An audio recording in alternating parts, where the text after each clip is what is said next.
Audiencia pública. El tremendo juez de la tremenda corte va a resolver un tremendo caso. ¡Que venga el caso de reforma judicialicidio! Tú querías ser ministro, ¿no? Sí.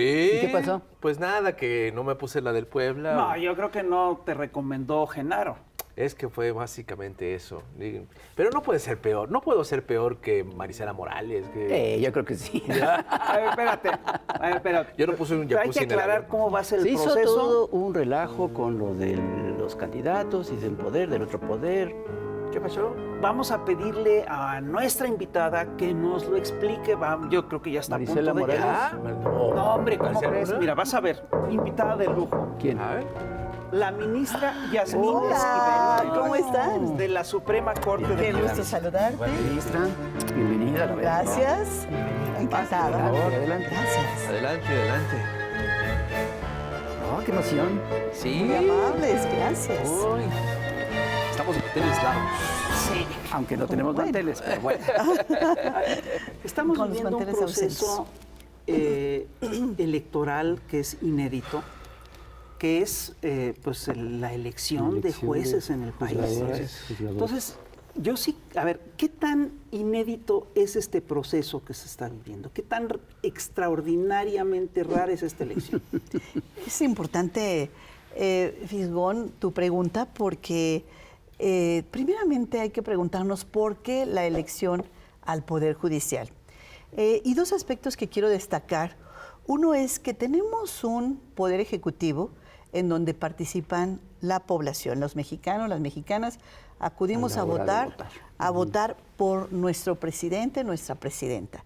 Luego tenemos un poder legislativo que también participamos en las elecciones para votar por el legislativo, por presidencias municipales, en el caso también de los ejecutivos municipales, por los gobernadores. Pero en el Poder Judicial no participa, hasta el día de hoy no había participado la ciudadanía, un Poder Judicial totalmente ausente, aislado de esta participación popular. Pero lo más grave no es eso. Lo más grave es que en el Poder Judicial, de acuerdo a las cifras de INEGI, es el Poder Judicial de las instituciones de nuestro país el que está calificado como mayor corrupción. Uy. La percepción de la ciudadanía, el 69%, percibe que dentro de las instituciones el más corrupto es el Poder Judicial, solo después de la Policía Municipal, de la Policía de Tránsito. Solo después. Wow. La mejor calificada en este tema es la Marina y la Secretaría de la Defensa Nacional. Pero es gravísimo que en nuestro país haya un poder que está calificado de esta manera, una institución, y que no se ha hecho nada a lo largo del tiempo. Después de presidentes tan corruptos que ha habido en la historia, y ahora Aún más grave. el Poder Judicial es el que... No, pero además Esta es la se percibe- percepción de la es ciudadanía particularmente en grave corrupción. que la ciudadanía perciba Pues al sí. poder que tiene que impartir la Es justicia terrible. como poder corrupto. Digo, ahí Claro, eso es una rompe total- el pacto, cualquier pacto social. Es una total falta de confianza. Absolutamente. Algo Las tan importante personas como la perciben impartición de justicia. al Poder Judicial como un poder donde los jueces se venden, donde entregan los asuntos, le dan la razón al mejor postor, donde hay factores económicos o políticos que definen quién tiene la razón en los asuntos. Y eso, pues, eso no es justicia. La justicia la perciben los mexicanos como una justicia lenta, una justicia tardada, una justicia que no es expedita y pronta, como dice el 17 constitucional. Y entonces viene esa necesidad de reformar el Poder Judicial. Sí, porque Y la pregunta recuerdo- es, ¿y qué tan cierta Sí. es esa percepción? ¿Qué tan Claro. cierto es que todo eso está sucediendo en el Poder Judicial? Es absolutamente cierto. El pueblo no se equivoca. Entonces, la población así nos percibe a los juzgadores y creo que esta reforma judicial era necesaria. Ahora bien, en la administración del señor presidente Andrés Manuel López Obrador se dieron varias oportunidades para que el Poder Judicial Federal se autorreformara y el Poder Judicial hiciera lo propio para cambiar. No se hizo de esa manera y es donde viene la necesidad de hacer una reforma constitucional para que esto cambie, se mueva la estructura este elefante blanco reumático que escuchamos en tantas ocasiones y este Poder Judicial cambie. Se termine con el familiarismo que hay dentro del Poder Judicial, que es evidente que existe, todos lo sabemos. Se han escrito ya estudios, se han hecho algunos análisis sobre el tema. Hay un familiarismo al interior del Poder Judicial que no debe ser. También hay influyentismo en él, donde hay despachos que pueden tener mayor influencia que otros dentro del Poder Judicial Federal, y esto tiene que cambiar. Yo no quisiera ser absoluta en decir que todo el Poder Judicial es corrupción, porque son 55,000 mexicanos y mexicanas que trabajamos en el Poder Judicial Federal, pero sí decir que por muchos que han abusado de esto, ahora viene esta reforma tan necesaria. Además hay una cuestión que es muy importante en estos tiempos. Una de las herramientas que se han utilizado para desestabilizar, sobre todo a los gobiernos progresistas, ha sido justamente el lawfare, la guerra judicial. Claro. Entonces, tener un poder judicial en el que no confías, que además hace lawfare, es muy impresionante. Y yo sí creo que el actual Poder Judicial ha hecho guerra judicial en contra de estos gobiernos. Ha amparado a multinacionales en contra del interés de la nación. Es decir, yo sí creo que hay un tema de lawfare muy importante, y esto además lo hacen con frecuencia en connivencia con el poder mediático, ¿no? Que son unas campañas mediáticas impresionantes. Feroces. Muy duras, muy duras. No he estado alejada de esos ataques, que ustedes lo han visto y lo saben. Pero aquí hay algo que es importante destacar. Yo tengo 25 años en la impartición de justicia. No nací ayer, no soy una mujer improvisada, y tengo 40 años en el servicio público. Yo sí les puedo decir que advierto cuando en la administración del presidente López Obrador, yo sí advierto al interior del Poder Judicial, del Pleno de la Corte, que se empieza a gestar una especie de bloque en contra del gobierno del presidente López Obrador. Eso sí lo advierto y lo viví, porque yo entro a la Corte en 2019, en marzo del 2019, y ahí empiezo a ver este fenómeno que no había visto anteriormente. Anteriormente, pues yo veía que convivía muy bien los ministros con los presidentes anteriores, pues iban a Palacio Nacional a comer frecuentemente, y en ocasiones el presidente de la Corte iba muy seguido a Los Pinos, pero muy seguido, y hablaban por teléfono muy, muy frecuentemente. Además están concebidos para estar pegaditos. Exactamente, están pegaditos. Y al ver este bloque que empieza a formarse, pero además empieza a invalidar las reformas estructurales para cambiar el país. Estas reformas que presentó el presidente López Obrador, Guardia Nacional, energía eléctrica, el tema de los fideicomisos. Totalmente absurdos. Cuando dice uno, bueno, pero si siempre han acompañado al presidente toda la historia. Claro. ¿Sí? Acompañarlos en un diálogo constructivo, de acuerdo a la política del presidente en turno. Hoy hay esa división, esa separación, ese divorcio que le ha hecho daño, pues le hizo daño al país. 73 leyes o 74 leyes fueron canceladas. Invalidadas. Invalidadas por esto, declaradas inconstitucionales, por esta situación donde era excepcionalmente que invalidaran alguna ley del Ejecutivo anteriormente. Y entonces es donde yo advierto esa situación que me preocupa, porque no le hace bien a México que haya este enfrentamiento entre dos poderes, un enfrentamiento. Y luego en la presidencia de la ministra Norma Piña, esto se acentúa totalmente, se radicaliza, llegar a extremos donde ni en una ceremonia se pone de pie, con una falta de respeto totalmente a las instituciones de nuestro país, más allá de las personas, a las instituciones de nuestro país. Y esa entonces, es la menos esa fue grave. la menos grave, y se empiezan a listar todos los asuntos para poder golpear estructuralmente al gobierno.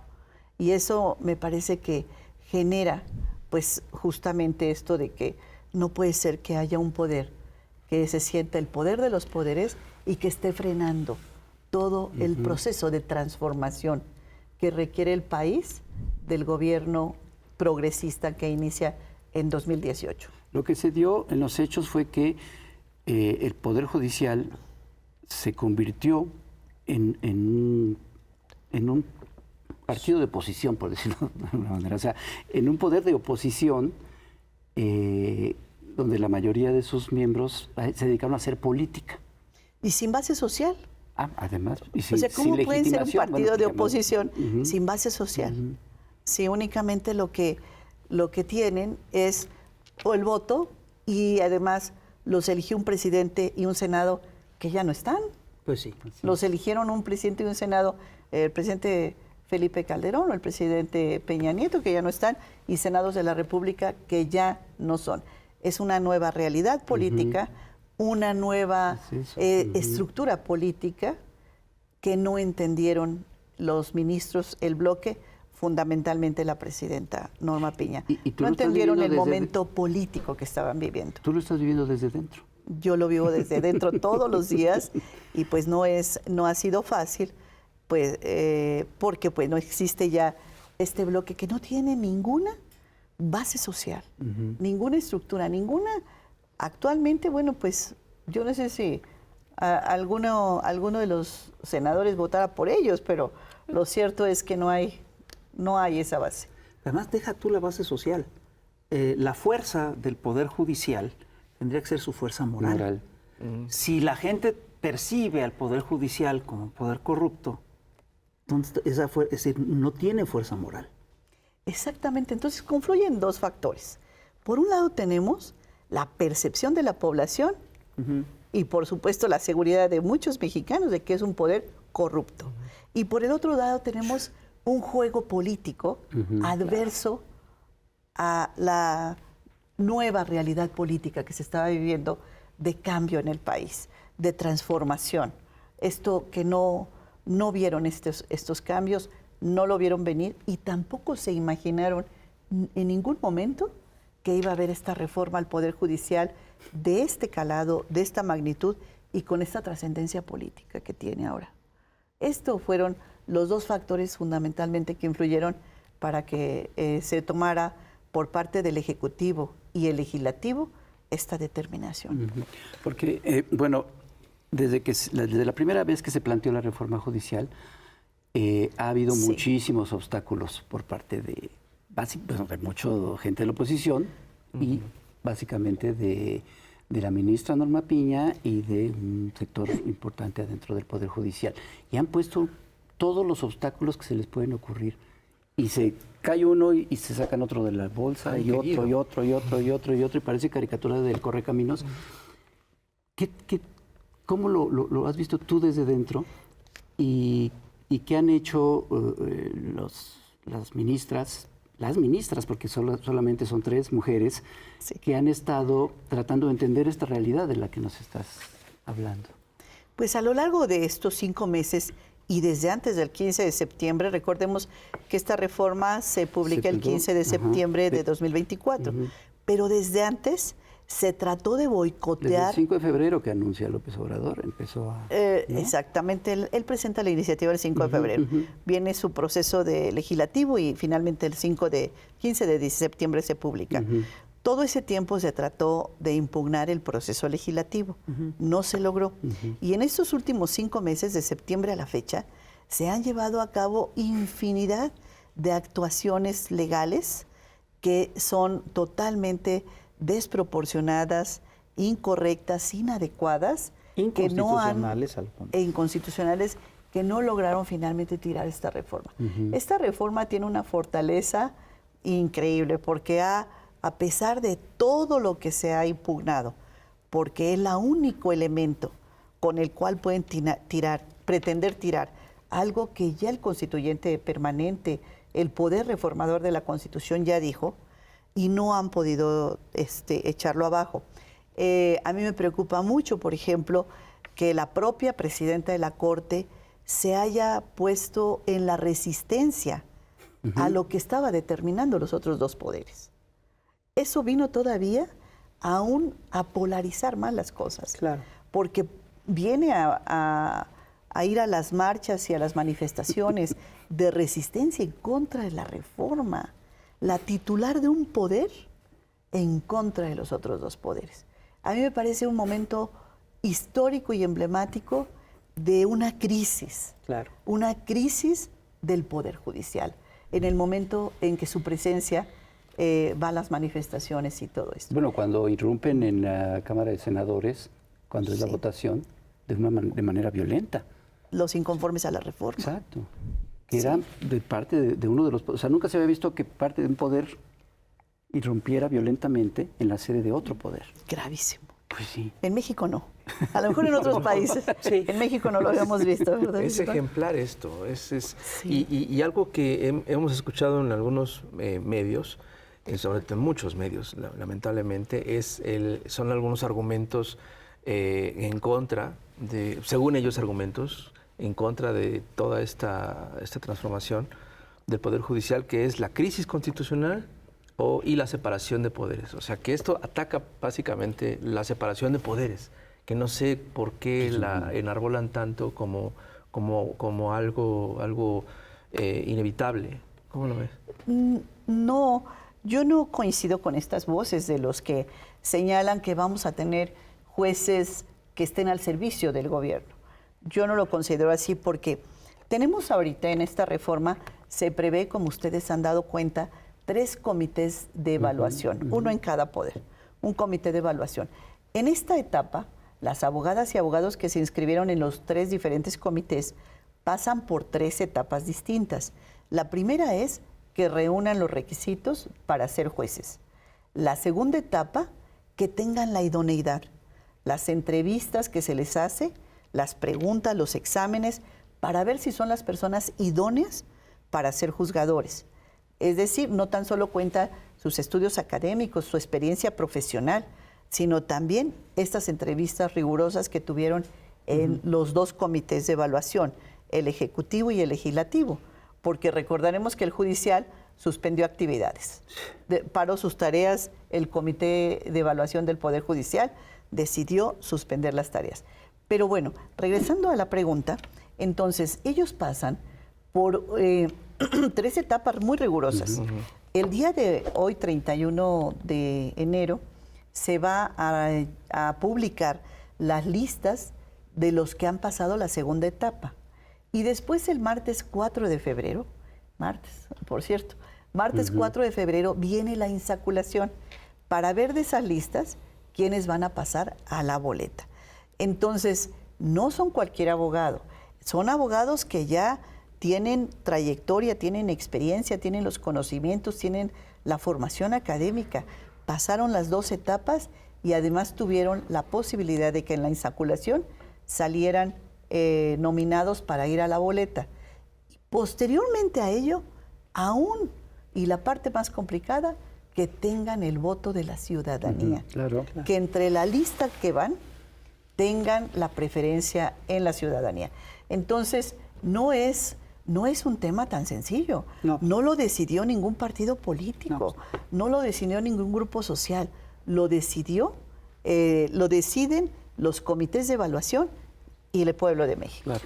Otra decisión es que tenemos que ir a un corte de estación, no sin antes decirles que no se vayan. Gracias.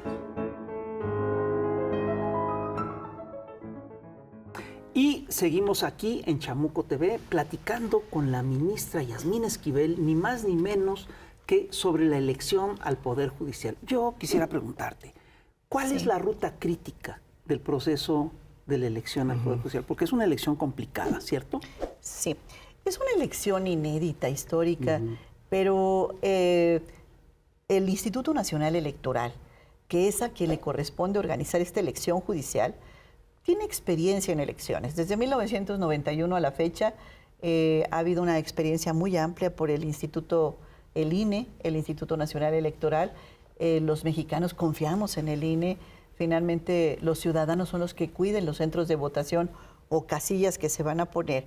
Y en ese proceso hay tranquilidad en cuanto a la seriedad de quien está organizando la elección en el INE.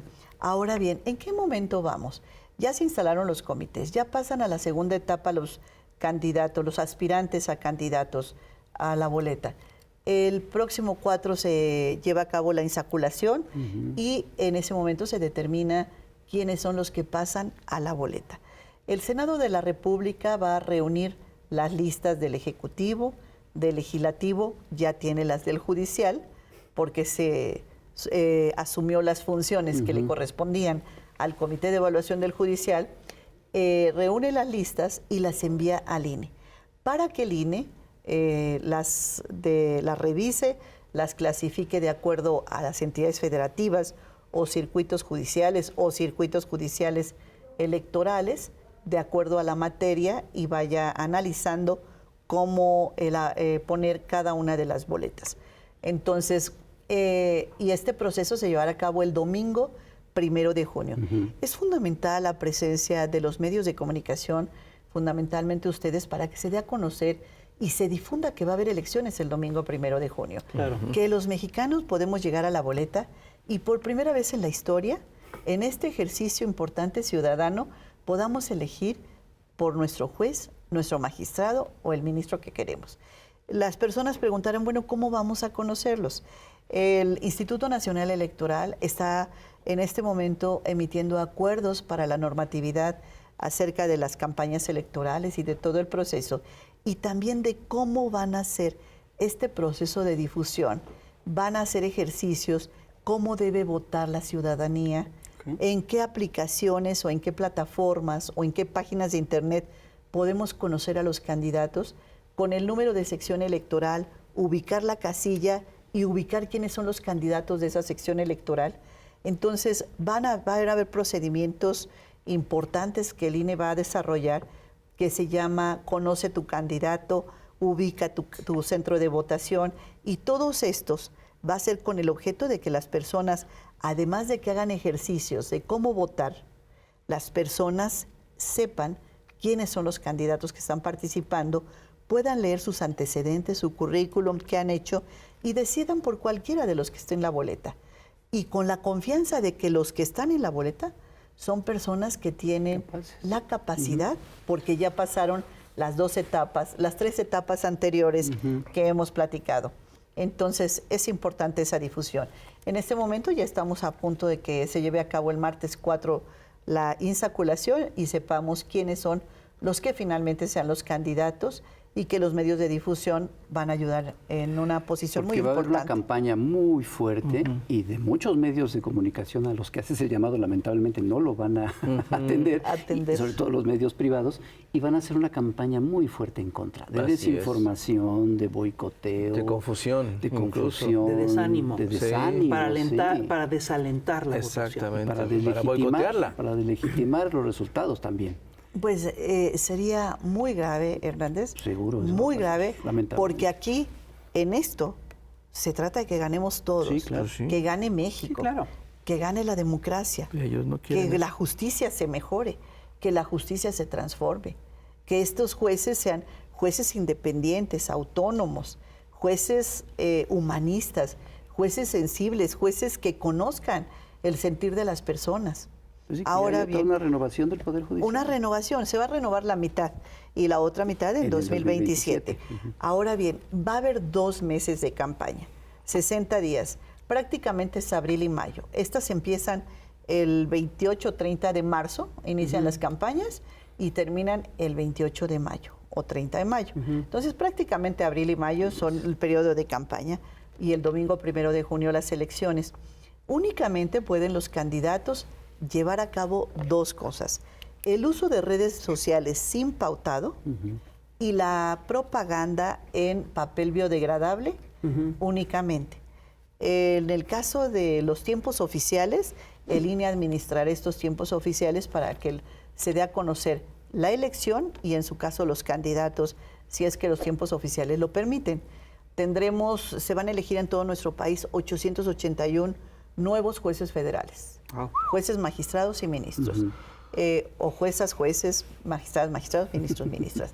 881. Vamos a tener en campaña cerca de más de 5,000 candidatos en todo el país. Entonces, por entidad federativa y por región electoral y, por supuesto, a nivel nacional. Cuando el ciudadano llega a la casilla o centro de votación, que estará seguramente en el que ya conocemos, en el que ya participamos en la elección presidencial anterior. Allá van a estar los centros de votación seguramente. Sí. En el momento en que llega al centro de votación le van a dar 6 boletas para elegir los jueces federales. Ese es otro tema, las boletas. Sí, Las boletas que ya el INE ayer aprobó el modelo de las boletas que seguramente ya se pueden tener al alcance al público.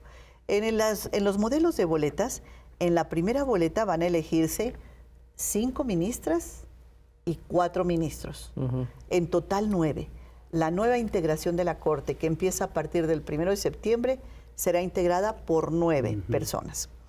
La segunda boleta se van a elegir el Tribunal de Disciplina Judicial.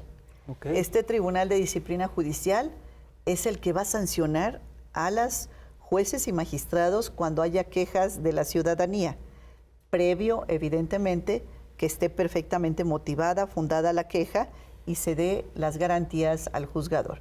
Pero es un tribunal diseñado para sancionar las quejas de la ciudadanía, que contra jueces y magistrados son muchísimas. Entonces va a tener mucho trabajo este tribunal. Se va a elegir por la ciudadanía 3 mujeres y 2 hombres, la segunda boleta. La tercera boleta se va a elegir las dos personas que hacen falta en la sala superior del Tribunal Electoral. Una mujer y un hombre. Es el tribunal donde se encuentra en la sala superior Mónica Soto, Felipe Fuentes, Felipe de la Mata, Yanino Talora y Reyes Rodríguez. Ahí nos faltan 2, entonces esos 2 se van a elegir en la tercera boleta, un hombre y una mujer. El resto continúa, todos ellos continúan hasta 2027. Okay. Luego, la cuarta boleta se van a elegir los magistrados de la Sala Regional Electoral. Recordarán ustedes que nuestro país está formado por 5 regiones electorales. Cada región va a elegir su tribunal.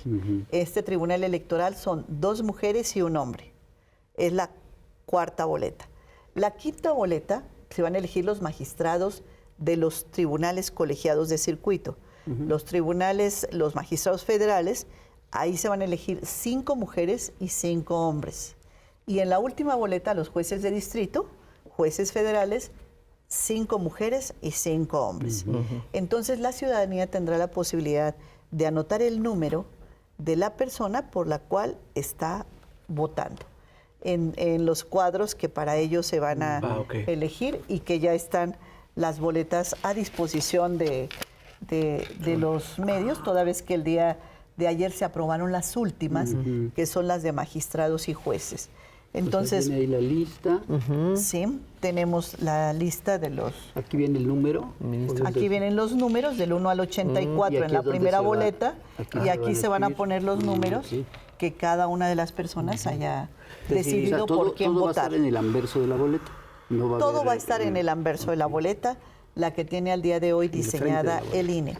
La segunda boleta, comentábamos el Tribunal de Disciplina, 3 mujeres del lado izquierdo, 2 hombres del lado derecho, y así nos vamos sucesivamente, 1 y 1, en el de regional 2 y 1, en el regional electoral, y en los de magistrados y jueces 5 y 5, y 5 y 5, de los magistrados y jueces.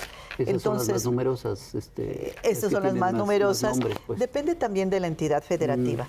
Tenemos entidades federativas que bueno, pues son menos los que se van a elegir. Por ejemplo, Chiapas se van a elegir solo 15 magistrados en todo el estado. 8 magistrados de 15 en todo el estado. 8 de 15 en Chiapas.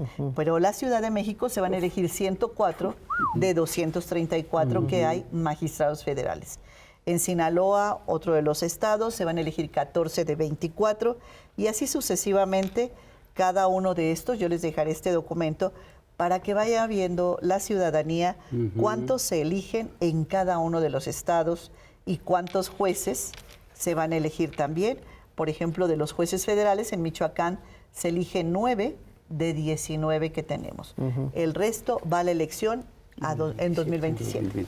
Exactamente. Entonces, creo que se está facilitando ya para la ciudadanía la votación, que en estas 6 boletas y el INE irá publicando y ejercitando y llevando a cabo plataformas para que las personas se puedan familiarizar con la boleta y puedan acudir a votar por la persona el número que le corresponde a la persona que hayan decidido que sea su juez.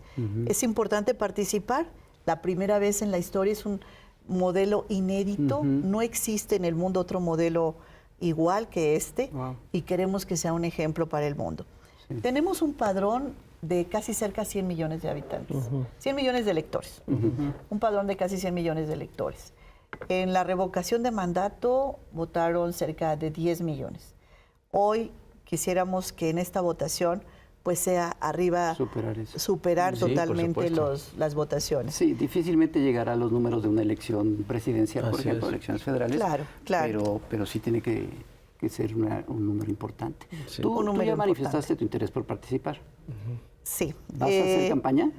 Pues será hasta el mes de abril y mayo que sean los tiempos de campaña, que tengamos ya el número asignado y que podamos llevar a cabo cuál es la propuesta, cuáles son, qué es lo que se ha hecho, cuáles son las reflexiones, todo lo que se vaya a presentar, pero hasta el mes de abril y mayo. En este momento únicamente estoy tratando de comunicar a la ciudadanía, La participación, sí. a la ciudadanía cómo está la elección y por qué es importante ir a votar. Porque nos hemos quejado, y con toda razón, de los jueces. Hoy vayamos a las urnas para que esto se vaya corrigiendo, se vaya cambiando, se vaya transformando. Tengamos una justicia de puertas abiertas, tengamos jueces que reciben a las partes. ¿Cuántas veces ustedes han escuchado que el juez está en su oficina encerrado y no recibe a nadie? Resuelve lo que vaya a resolver en la oscuridad sin tener la claridad de lo que está sucediendo afuera, de lo que está pasando afuera. Y solo con el contacto con la ciudadanía podemos saber qué es lo que está sucediendo afuera y qué le pasa a la comunidad. Y podemos tener esa sensibilidad. El juez debe resolver de una manera prudente, sensible, algo que está totalmente alejado hoy de la realidad. Por eso debemos participar todos. Por eso debemos cambiar esto yendo a las casillas e informándonos quiénes son los candidatos que les corresponde a su sección electoral y a su entidad federativa, y podamos acudir a las urnas. Porque de los ministros, por ejemplo, ministros y ministras, pues antes nadie los conocía, pero ahora la ciudadanía estamos muy pendientes de lo que sucede y conocemos casi a todos los integrantes de la Suprema Corte. Ahí va a ser más fácil porque más pues, son menos, tal, pero en todos los demás, sí los ciudadanos vamos a tener que aplicarnos para conocer, para informarnos. Claro. Habrá que ver quién propone a quién, ¿no? Porque eso yo creo que sí va a estar claro, ¿no? Es importante también determinarlo. Sin embargo, para mí lo fundamental es que vayan a la casilla. Sí, claro. Y posteriormente, bueno, pues si deciden votar por algún candidato que viene vamos a tener 4 tipos de candidatos. Los que vienen del Poder Ejecutivo, los que vienen del Poder Legislativo, los que vienen del Poder Judicial y los que están en funciones. Los que estamos en funciones. Por cierto, un dato interesante es que de los que vamos a la elección en funciones, el 30% aceptó participar en esta elección con las nuevas reglas. 30% de los jueces que llegaron mediante méritos, exámenes, carrera judicial, han aceptado participar con estas nuevas reglas. Entonces tendremos también jueces y magistrados que ya se encuentran en funciones.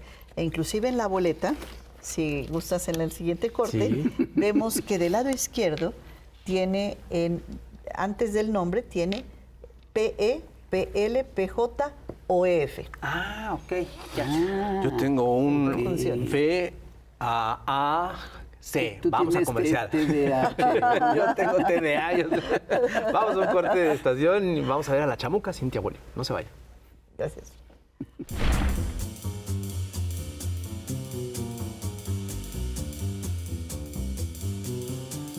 Querido electorado, hola. Nos saludamos desde el 2025, el primer cuarto del siglo XXI, cuando ayer apenas festejábamos al año 2000. Y seguimos esperando se cumplan las promesas de la ciencia ficción utópica. ¿Dónde está la felicidad universal y la equidad entre diferentes? ¿Dónde están los autos voladores? Nomás vemos hartos violadores y feminicidio global al alza. Así es, Y parafraseando al gran Monsiváis, y para documentar nuestro feminismo, van datos del más reciente informe global del Mundo Mundial de la ONU sobre feminicidio, que como sabemos es la violencia machista extrema y letal, que consiste en señoros y morros asesinando mujeres, además impunemente, por lo general. Según el informe, 85,000 mujeres fueron asesinadas intencionalmente en 2023. 85,000 es la cifra histórica más alta desde que se recopilan tales estadísticas, lo cual nos habla de que a los avances en derechos humanos de las mujeres hay una respuesta de los hombres estilo regresión medieval. Imagínate que los 85,000 feminicidas llenan un estadio de fútbol e imagina que andan entre nosotros y nosotras aparentando ser gente de bien. El informe nos indica que los hombres cometieron feminicidio cada 10 minutos y que cada día 140 mujeres fueron asesinadas en todo el mundo. Feminicidio, emergencia mundial. Y las mujeres que fueron asesinadas, ¿por quién fueron asesinadas? Ya sabemos que los feminicidas son hombres y no osos. Hombres además conocidos. El 60% de la cifra total, o sea, 51,000 de estos feminicidios, entran en la categoría de feminicidios íntimos, que son los cometidos por la pareja, el marido, el novio, el ex, el amigo u otros hombres del entorno familiar. Este dato suma a la tragedia pandémica el elemento de la traición, pues las mujeres no estamos seguras ni en la casa. Para dimensionar que más de la mitad son feminicidios íntimos, ahí va el contraste. Solo el 12% de los homicidios de hombres, el 12%, se cometen en su entorno familiar y por otros hombres. Uf. Nos encanta poner de mal ejemplo a los talibanes, y se lo merecen.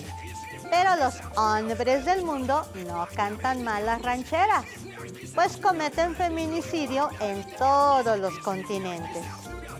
El informe registra 21,700 casos en África, 18,500 en Asia, 8,300 en América, 2,300 en Europa y 300 en Oceanía. Cabe destacar que, como las cifras aumentan y son alarmantes, en este informe de la ONU sí se señala a quienes ejercen la violencia feminicida, pues invisibilizar a los hombres agresores contribuye con esta cultura machista. Y las metas ideales de calidad de vida de las mujeres para el 2030, pues se ve algo difícil que se cumplan. De ahí que la ONU convoque a gobiernos e instituciones a dar más recursos a la educación y la prevención, querido electorado. Tenemos que reflexionar qué podemos hacer desde nuestros espacios para combatir esta problemática y dejar atrás el horror feminicida. Para ti, un abrazo y justicia para todas. Chaito.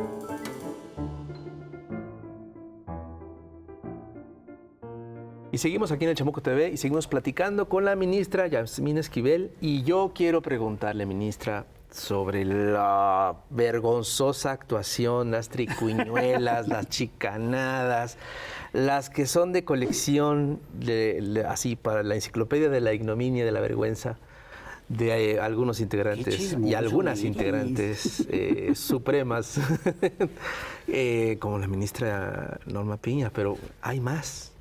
¿Cuáles son las que más le parecen apabullantes? Pues fíjate que hay varias, Rape. Hay varias historias que sí son importantes de comentar. De las que me ha llamado la atención y en las últimas fechas fue justamente cuando estuvimos analizando si era procedente o no era procedente una acción de inconstitucionalidad de noviembre que vimos en el Pleno de la votos, Corte, cuando quiso cambiar el número de votos. En prime exactamente, en un primer saque, yo creo que ellos no pensaban que iban a perder la votación. Entonces, cuando el ministro Pérez Dayán se pronuncia de acuerdo a sus precedentes del propio ministro, y dice el ministro Pérez Dayán que es improcedente, que no procede esa demanda, que coincidía con el posicionamiento de la ministra Loreta Ortiz, la ministra Lenia Batres y su servidora.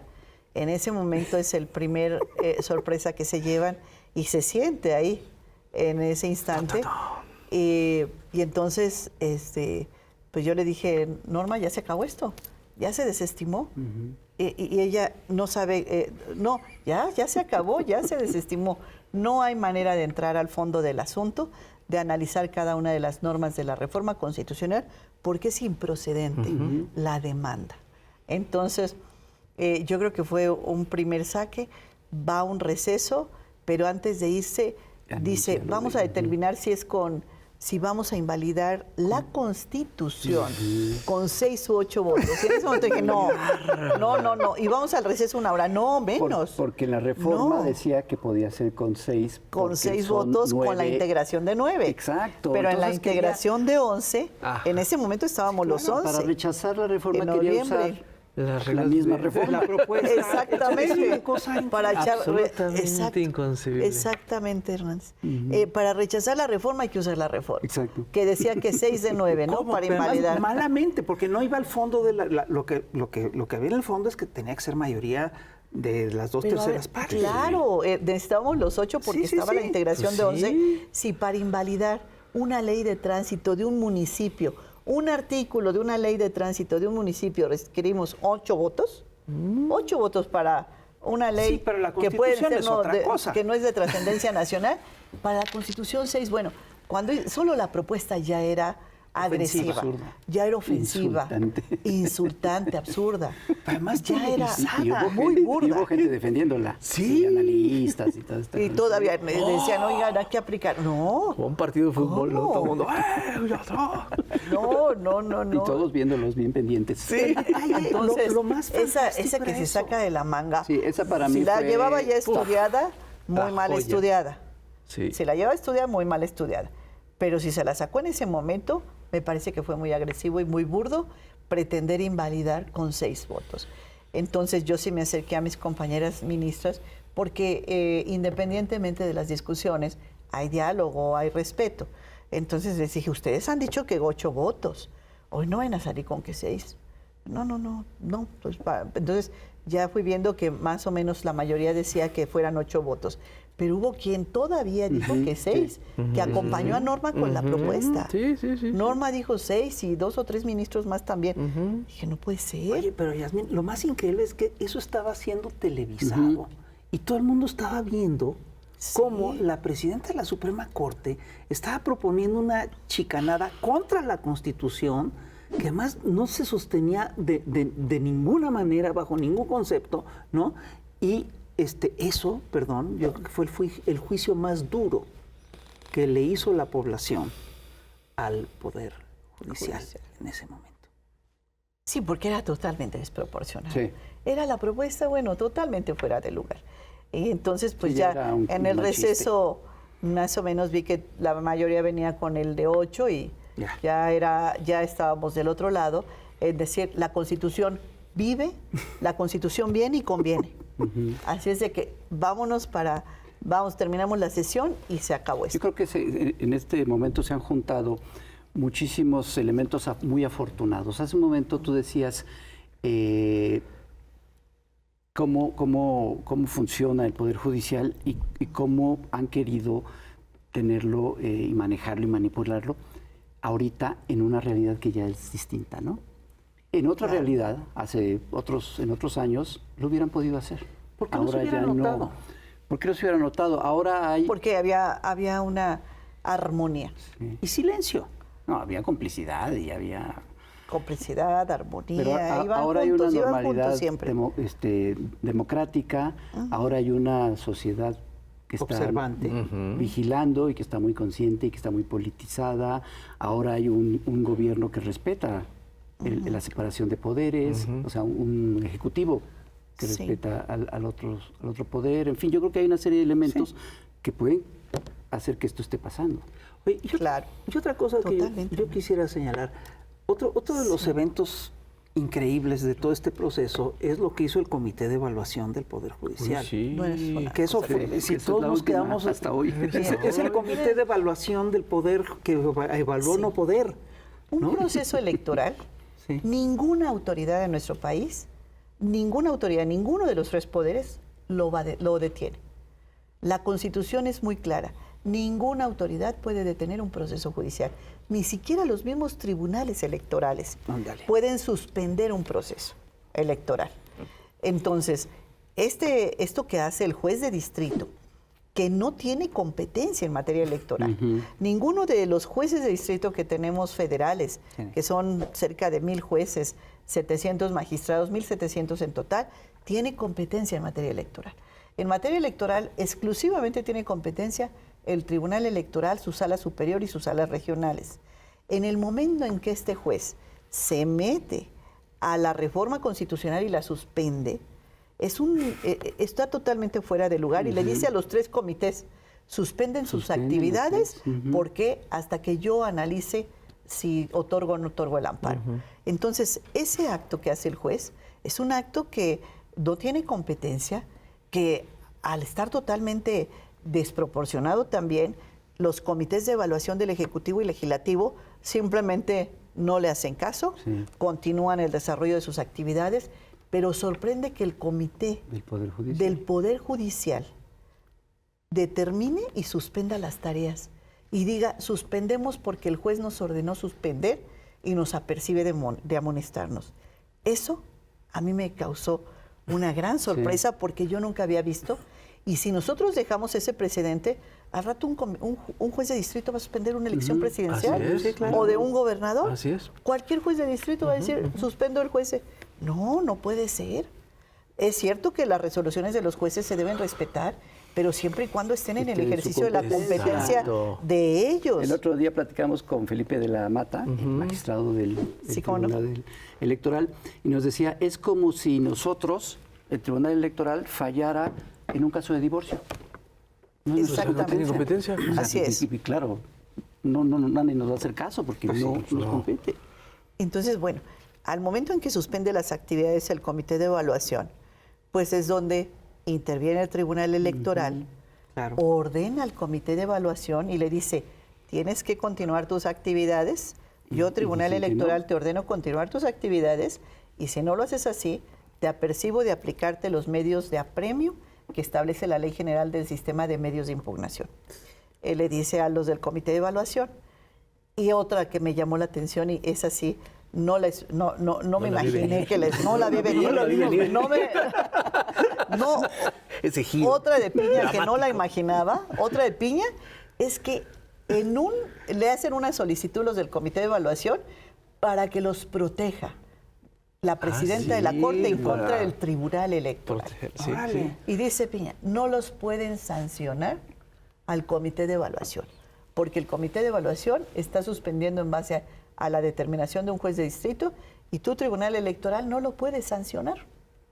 Entonces es cuando yo envié una carta a Norma Piña y dije, no tiene facultades la presidenta de la Corte para inhibir la actuación del Tribunal Electoral.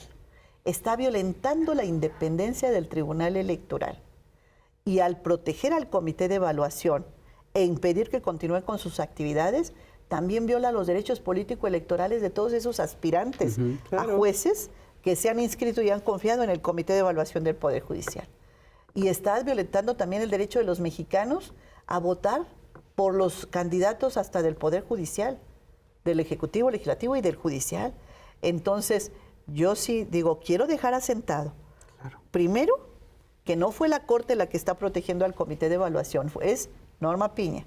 Segundo, que está violando los derechos político-electorales y está violando la independencia y autonomía del Poder Judicial, del Tribunal Electoral, viola la independencia y autonomía del Tribunal Electoral al no permitirle al Tribunal Electoral que ordene al comité de evaluación que continúe sus actividades. Al ver eso, el Tribunal Electoral vuelve a intervenir y dice, ahora envíen las listas al Senado y que el Senado se encargue de hacer la parte que falta, la parte que no hizo el Comité de Evaluación del Judicial, que lo haga el Senado de la República, cosa que ya hicieron con fecha 29, ayer, el día de ayer, 29 de enero. El 29 de enero, el Senado de la República hace la insaculación de lo que debió haber hecho el Comité de Evaluación del Poder Judicial. Entonces, ¿cómo podemos o pueden estar quejándose? ¿Cómo pueden estar quejándose de algo que se ha levantado en la mesa? Quieren ganar una batalla y se levantan de la mesa. Varias, y estuvo toda la campaña en contra de la supuesta sobrerepresentación. Estuvo esta orden de una jueza para quitarlo del diario oficial de la Federación. Bueno, persiguió a la presidenta. O sea, han intentado todo hasta lo más absurdo. Sí. Y lo van a seguir haciendo. Y yo creo que esos son unos cuantos que están tratando de impedir que esto fluya. Hay que entender, y lo he dicho públicamente, ya la etapa de la resistencia ya pasó, ya se les pasó, ya estamos en la implementación, ya estamos, vamos a facilitar las cosas, ya dejémonos de este tipo de situación.